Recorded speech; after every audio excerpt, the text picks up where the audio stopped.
Whelan Presley Funeral Home and Crematory have been serving Quad City families and veterans since 1889. Whelan Presley Funeral Homes are located in Rock Island, Milan, and Reynolds, and are proud supporters of WQPT.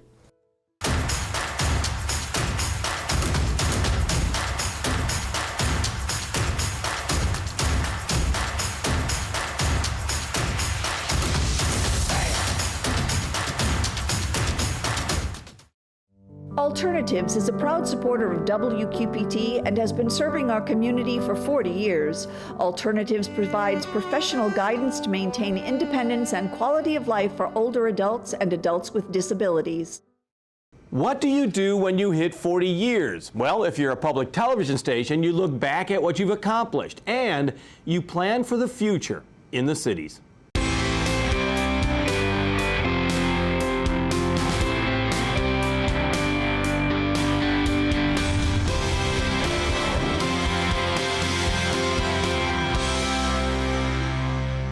Happy birthday to us. This year, WQPT is marking its 40th birthday. From its humble beginnings at Molene's Black Hawk College to its humble operations of today. And it's good to be humble, but it's also good to do a little bragging once in a while, particularly when you've got some exciting programs to share. And that's why we invited WQPT General Manager Dawn Schmidt and Educational Outreach Director Melissa Graver to join us. So first off, happy birthday. Thank you very much. It's the 40th birthday of WQPT. What does 40 years mean? Because we were talking about very humble beginnings, but still humble operations now. Absolutely. Just 40 years of serving the community, being there for the community, doing our outreach, giving them great programming. And let's talk about the outreach, because Melissa, that's kind of what you're in charge of. I think a lot of people think of WQPT or public television as just the broadcast side. Tell me what you do and why it's important. Sure. So we take what PBS does out into the community in many ways. We serve weekly adult ESL programs. We ESL being English as a second language? Yes, yes. So we serve the community in that way. We also go to after-school programs through Spring Forward and teach our PBS Scratch Junior coding program. So there's some regular things that we do. And then we also join the community in all kinds of events like Mercado and Music on the Lawn. So we take what we do here at PBS and our programming out into the community. And that is something all 40 years has happened. I mean, that was the mission from day one, was it not? Absolutely. Not the easiest thing to do, because you first off have to have the money to do it, but then you also have to build up the trust and support of people that are going, oh yeah, WQPT does that. I could take advantage of that once again this year. Absolutely. And years of many dedicated volunteers who have been there to support us and help us do what we do. So tell me about 40 years later. I mean, the station's gone through a number of, I don't want to say crises, but struggles. I mean, in Black Hawk College, you always go back to that. The state, the Black Hawk College not really wanting the license. Right. That what is going to happen period of time, and then Western Illinois taking it over. During the 40 years, you've seen ebbs and flows, you've seen successes, and you've seen real tough times. Where are we now? I think we're in a very good position. We have a wonderful but small staff, but we're still doing the same thing. We're still out in the community. We're doing everything we can to position ourselves so we're ready for the future. We had our capital campaign and our signal improvement, so we've strengthened the signal locally. We've expanded into our northern and southern borders.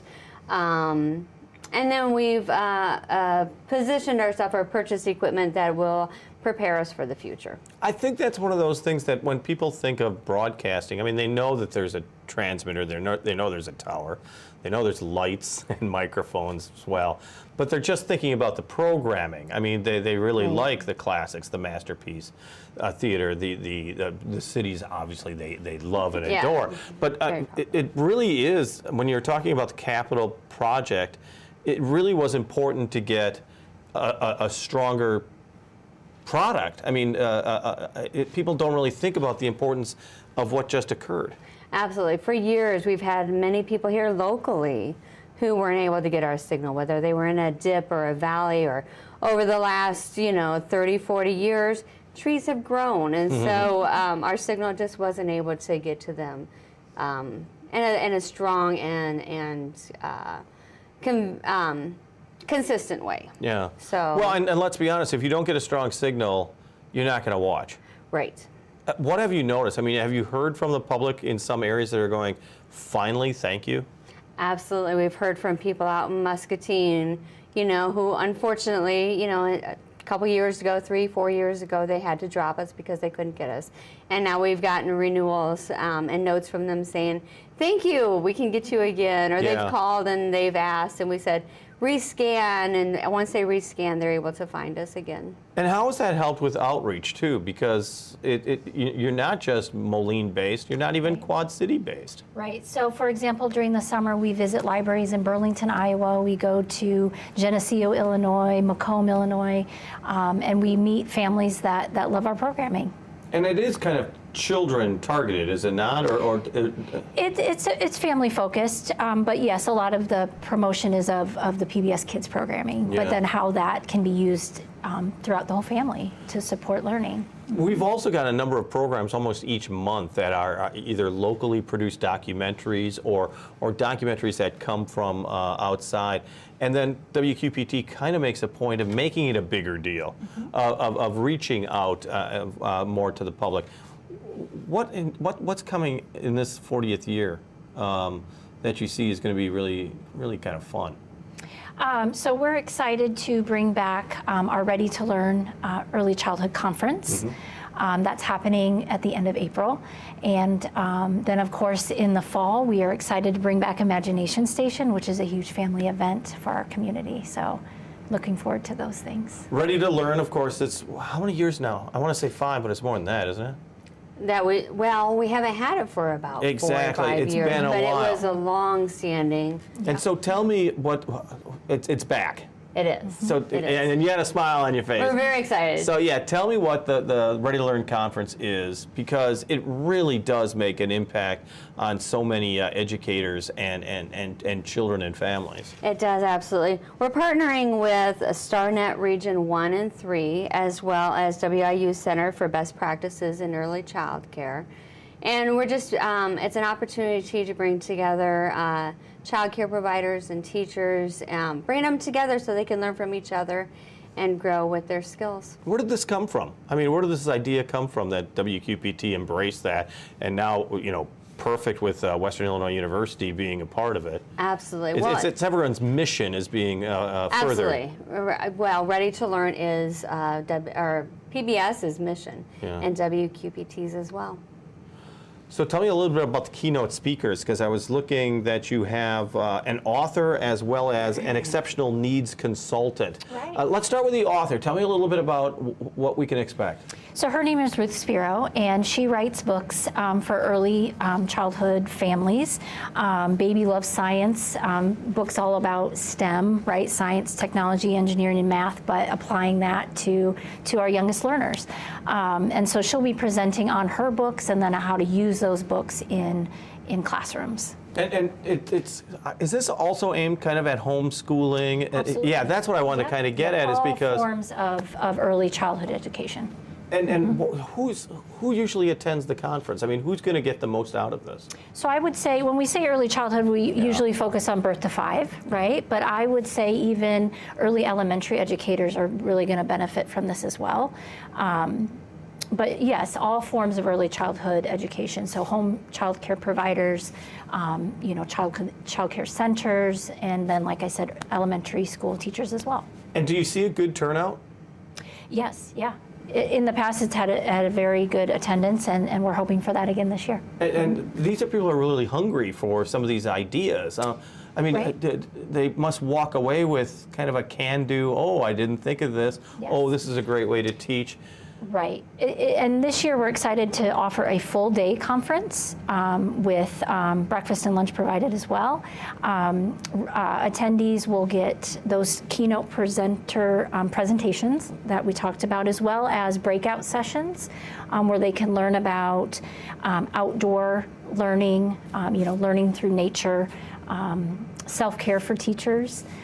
literacy for early childhood, how to partner with families, how to use social studies in early childhood. So just a wide range of topics will be available. Including, as we said, the exceptional needs consultant that's Yes, going to be. So thank let's you. talk about that keynote speaker, Right. because that is such a critical need. Absolutely. So Dr. Antoinette Taylor is throughout the state of Illinois and consultant, especially for inclusion and equity, right? So she's going to be speaking on those big topics, but then how to apply that throughout a whole child care center and in each classroom. Why did you pick her as one of the keynote speakers? I mean, what was it that she is going to be able to give to participants?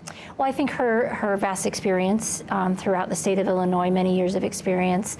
Our director here, Dr. Lindsay Meeker, through the Center for Best Practice for Early Childhood, has worked with Antoinette Taylor in the past, and so that partnership had already been formed, and so it was just a natural connection to our conference. So we were talking about this is great for daycare providers. This is great for early educators and all that. How do you register? I mean, what are your deadlines, and how does somebody actually get part of this? The date of the event again is Saturday, April 29th, and we have a link on our wqpt.org. /RTL for Ready to Learn, so you Okay. can start there, and then there's registration links from there. And how many people were there in the years past? I mean, are we talking about hundreds of people? Yeah, a few hundred people. And so you're not alone. It's also, I'm sure, a very great networking period too. Yes, so that's another big focus for us, is to bring, like what Dawn was saying, bringing educators together to learn from each other, make those connections. How can they partner through different resources, because that's another piece. We're bringing in other community resources that support early childhood, so all of those connections can be made. Well, and Dawn, like we were saying, I mean, this really underlines exactly what PBS is about and what WQPT is, and Western Illinois University as well. Absolutely. You Trying get to that meet kind of a need. synergy there. I mean, and you're meeting a need that's there. I mean, you're just meeting a need. Right. That's our goal. So let's talk about your gala. It's you can't celebrate 40 years without a cake, I would assume. Well, lots of cake. So tell me about the gala that's coming up. Sure, we're really excited. Unfortunately, we haven't had our gala for a few years due to COVID. So our 40th anniversary is going to kick off with our anniversary gala. It'll be held at Old Oaks Winery on Friday night, April 20th. Okay. Tickets are still available. If anyone would like to register, you can go to wqpt.org and just register from there, or call the station directly, and Amanda would love to answer any questions and help you through the process. So it's a gala. What do you hope to celebrate? I mean, what's the point of it? The mission of WQPT. It's all about what we've done for the community, what we want to do, and what we will do in the future. Being there to support and celebrate our diverse community. You already celebrated. Did you celebrate 35? You celebrated 30. I know that. Yeah, we gave a nod to Yeah, I gave a 35. We nod. celebrate every year. As often actually. as possible. And it's because, let's be honest, it's tough to be a broadcaster these days. So tell me about the importance of fundraising events or having sponsorships or people who support both PBS as well as WQPT. It's so important. Well, with WQPT, we are a licensee of Western Illinois University, and we have these beautiful office space here on the Quad City campus, and we have support through the university as well, but we do not get any direct funding. So WQPT is responsible to raise all of its own funds, and the only way we can do that is with the community. So it's really, really important that we're able to find people who enjoy and benefit and support what we do and what we're able to give back to the community. And how can they do that? I mean, you do have mission drives, you do have membership drives. I mean, what's to come this year? Well, aside from bringing back some of our Yeah. long-standing stuff, Imagination Station is such an amazing event, and it's free to the community. You know, we have PBS characters that you're able to come and visit. It's just such an exciting time. We have The First Book program, which has been a long-standing And I did program want to for talk about that in a WQPT. moment, yeah. Yeah. So, and there's lots of, we're always looking to, because we are a small station, it's really hard for us to do big documentaries or anything, but we Right. love our short-form videos that highlight the Quad City Yeah, and surrounding areas. so let's talk about getting people to read, getting kids to read has been a big mission for WQPT, and it's kind of a fun thing to be a part of. Absolutely. So we have a book donation program called First Book, and there's lots of ways that we kind of facilitate that. But the main goal is, yes, to get books in the hands of kids, especially books that they can then take home and add to their home libraries, right? One way that we provide books is that teachers can come here to our offices and just pick out their own books for their students. They can do that several times a year. Another way is through volunteers in our community called Literacy Liaisons. They go out with the books to classrooms. Maybe they have a personal connection to a school or to a teacher, and they go and they serve in that way. Another way that I love is that I get to go take my bag of books to a classroom and do a read aloud, share a little bit of a PBS Kids program, share a little activity, and just really get to be face to face with students. So, How do teachers get involved with this? I mean, because I could see some teachers going, oh, I don't want to be a part of this, but others saying, I really need something like this in my classroom. again, they can start at our website, wqpt.org, and there's a page for First Book, and they just sign up. That's just through a Google form, and then I reach out to them, and we set up times for either pick up here or for me to visit their classrooms. And let's talk about the broadcast as far as education is concerned, because WQPT has more than one channel. And you're trying new technology as, you know, the year's 2023, you're doing as much as you can online. You're doing stuff not necessarily on the main channel. Tell me about the other channels that are available. Absolutely. Well, we have 24.2, which is DW, Deutsche Welle. It's world news coming out of Germany. It's if you haven't watched it, I'd really encourage you. It's fantastic. It is fun to watch. But technology is changing. People are consuming differently. Not everyone's sitting in front of their TV anymore. So WQPT, we're trying to stay right on top of the streaming services. I'm always looking for new opportunities to sign up.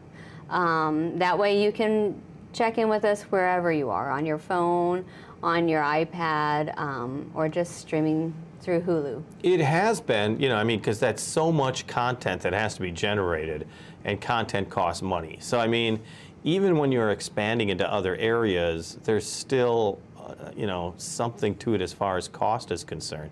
Is it getting even more expensive to operate this TV station? Yes, unfortunately, there are, you know, definitely everyone's feeling it, you know, in our personal lives as well. So there are increased costs. We're very fortunate to be part of the PBS system, and PBS is great for supporting and coming alongside stations, especially small stations like us, to give us a leg up and a handout whenever they can to help us out. And what are some of the big programs that you're expecting in the coming year? I mean, because PBS does have some of these fantastic offerings throughout the year. Yes, yes. We are a PDP station, so we only do 25% PBS programming, but I believe there's going to be another season of All Creatures Great and Small. And there's some wonderful things, you know, through Masterpiece that's coming down. And if you're a member, hopefully you are, you can get Passport. And there's always new titles coming out on Passport as well. We were talking about getting involved at WQPT, and Melissa, I mean, there's the Ambassador program that is also going on, and you're accepting applications for that right now, are you Yes, not? yes. Tell me about that, and who are you looking for? Sure. So the ambassadors support the work of PBS through, in particular, through our Summer of Possibilities tour that we go on. I mentioned that we go throughout the Quad Cities, but then also throughout our viewing area regionally. And so the ambassadors come along and support that. So they come to our library visits. They learn about what PBS and WQPT does, as far as the programming side as well as through the educational side. I always like the picture of all the ambassadors because there's so many fresh faces I there, and know. they all have smiles, and they're enjoying themselves. Young people. Yeah, those young yeah, people. Yeah. So it's you know, upper high school age students, college age students. In fact, I was an ambassador many years ago when I was a student here at Western. So it's a great program for students. So who are you looking for as far as an ambassador? I mean, do you have to be a certain age limit? Like I said, upper high school, 16 is probably our minimum, I'd say. And then, college age as well, to get that experience with going out into the community and learning about what we do. And how many hours is expected of them? We're pretty flexible. Yeah. If someone is interested, That's the whole point. we will make it work with their schedules. We honestly, as much or as little time as they can give, we would be happy to have them. Well, and I guess, in a way, I mean, look what happened to you. You became an employee here. But I mean, I would think it kind of looks good on a resume, doesn't it? It does. It absolutely does. It's just great experience with, like we said, community outreach, working with families, learning communication skills, learning about the broadcasting side, the programming side as well. So. Well, Dawn, you get the last word. I mean, it's the 40th birthday for WQPT. What do you look forward to for the future? I mean, you're always an optimist, and you're always very happy with what PBS is offering as well as what WQPT is offering. I'm just looking forward to seeing what the station can do. I have a great staff with lots of great ideas, so trying to add more local programming would be fantastic. Keeping up with technology, seeing where that can go, looking for new streaming opportunities. It's hard to say. It's just there's so many exciting things that can be on the horizon. We just have to see where they go. And we've got to be ready to be there. And for right now, go to the website, WQPT.org. You can get all the details about Ready to Learn, about the Ambassadors Program, or all the other offerings for WQPT, because it's kind of one-stop shopping right there. Absolutely. Absolutely.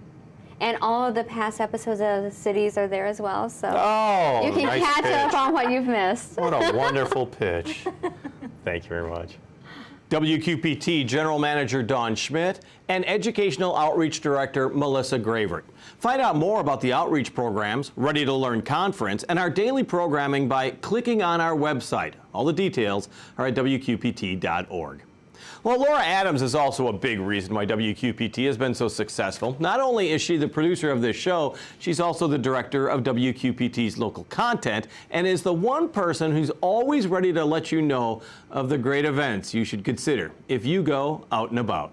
This is Out and About for April 14th through 20th. Spring is here, and April 17th is opening day at Niabi Zoo in Coal Valley. Kick off the 2023 season at Comic-Con at the Mississippi Valley Fairgrounds on the 15th for a weekend of fun.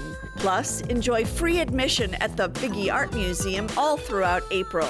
Get your tickets for Ballet Quad Cities, The Rite of Spring at the Adler Theater April 22nd with 2 performances at 2:30 and 7:30. The Augustana Choir Concert takes place at St. Paul Lutheran Church on the 15th at 2, while the Augustana Symphonic Band Concert performs at Centennial Hall on the 15th at 7. The Bucktown Review is celebrating Hillbilly Month, April 21st at Davenport Junior Theater, with special guests, the River Doves and Rivertown, while Sound Conservatory presents the 3rd Sunday Jazz Series on the 16th at 5. On stage, The Mystery of Irma Vep, a Penny Dreadful with 2 actors playing all of the roles, performs at the Black Box Theater April 13th through 22nd. And the beloved musical Oliver opens at the Spotlight Theater April 14th. Junie B's Essential Survival Guide to School continue their runs at Circa 21. The Nightcaps Improv Comedy Troupe presents Shots and Giggles at the Speakeasy, and Tomfoolery on Tremont present the comedy of Chelsea Hood April 16th at Renwick Mansion at 7. For more information, visit WQPT.org. Thank you, Laura. Murray Lee is a singer, songwriter, and acoustic guitarist who heads the band Murray Lee and the Sons of Hades. But he's also been part of a number of area bands and plays a number of different instruments. And we invited him to take to the stage at Black Box Theater in Moline to perform one of his originals. So here's Murray Lee with Happy, or the Unnecessary Need to Self-Destruct.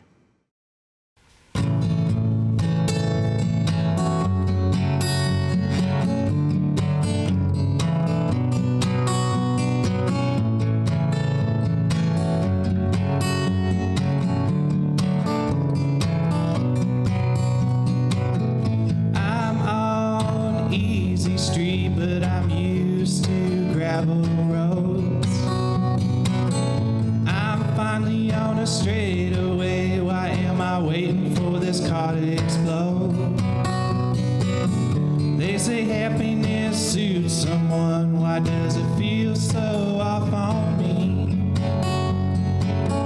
I've just been beaten down for so long. This is such a new feeling, and I'm scared that it's going to leave me.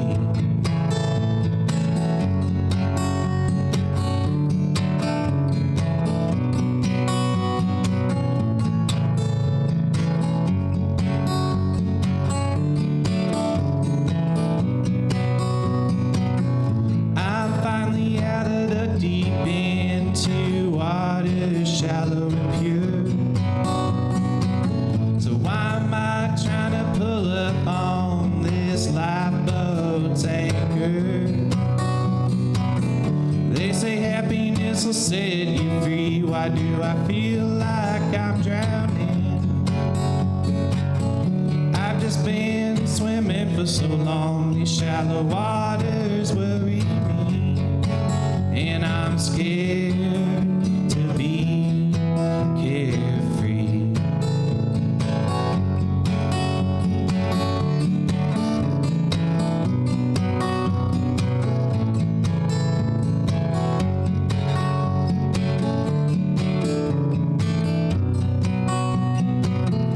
I'm finally flying high, an island of bliss awaits me. So why am I calling for a nosedive from the only first class seat? They say happiness is the greatest thing. Why do I let it punish me? I've just been in a hole for so long. Cloud nine makes me queasy, and I'm scared to be. Oh, I'm scared to be. Yes, I'm scared to be happy.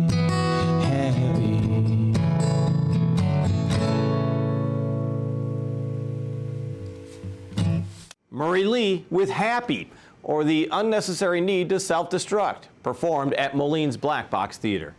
On the air, on the radio, on the web, on your mobile device, and streaming on your computer. Thanks for taking some time to join us as we talk about the issues on the cities.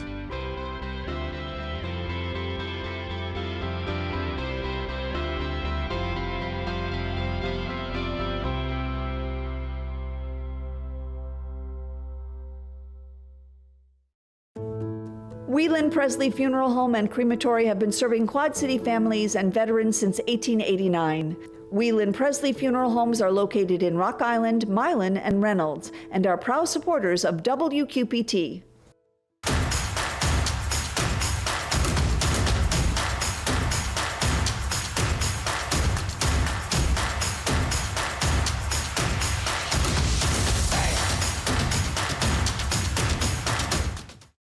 Alternatives is a proud supporter of WQPT and has been serving our community for 40 years. Alternatives provides professional guidance to maintain independence and quality of life for older adults and adults with disabilities.